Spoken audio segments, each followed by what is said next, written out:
Tension is boiling in Chicago after a federal judge's stunning move against the Department of Homeland Security, a decision that's igniting fierce backlash across the country.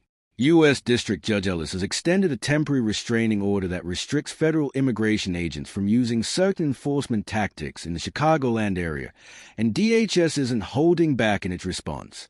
The ruling makes it harder for ICE officers to use tear gas or other crowd control weapons unless they face a direct threat. Agents are also required to issue 2 verbal warnings before deploying any munitions. In addition, Judge Ellis has ordered federal agents to wear body cameras while on duty in Chicago, a move that officials say will dramatically change how enforcement operations are carried out. The decision will remain in place until the court rules on an ongoing lawsuit challenging ICE's recent enforcement actions. Inside the Department of Homeland Security, officials are calling the judge's move an overreach that could put lives at risk.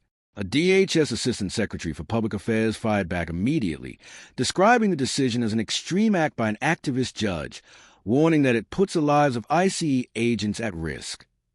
DHS argues that the new restriction could make it harder for agents to defend themselves or respond quickly in volatile situations, especially during arrests or protests when tensions are high. Out on the streets of Chicago, the Friday demonstrations that once drew large crowds have noticeably dwindled.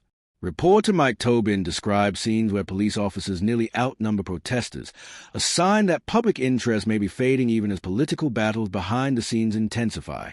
But what really set social media ablaze was a viral video that surfaced earlier this week.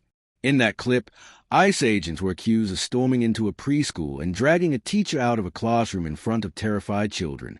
Chicago's mayor was quick to condemn the act, calling it shocking to the conscience. However, as the facts came out, that story began to unravel. According to DHS and federal investigators, the incident didn't unfold inside a classroom at all. The woman, identified as Diana Gallo, was actually apprehended in the vestibule near the school's entrance, not in front of any students. Gallo's story is as complicated as it is controversial. She entered the U.S. illegally in 2023, later obtaining a temporary work permit under the condition that she must not break any laws. But according to DHS, she violated that agreement when she harbored a man wanted for traffic offenses and attempted to evade ICE agents by running into the school building. ICE sources say Gallo had recently sent for her children from abroad, and her continued violations prompted the agency's intervention. To supporters, she's a working mother caught in a broken immigration system. To critics, she's an example of how local politics and misinformation can fuel public outrage against federal law enforcement.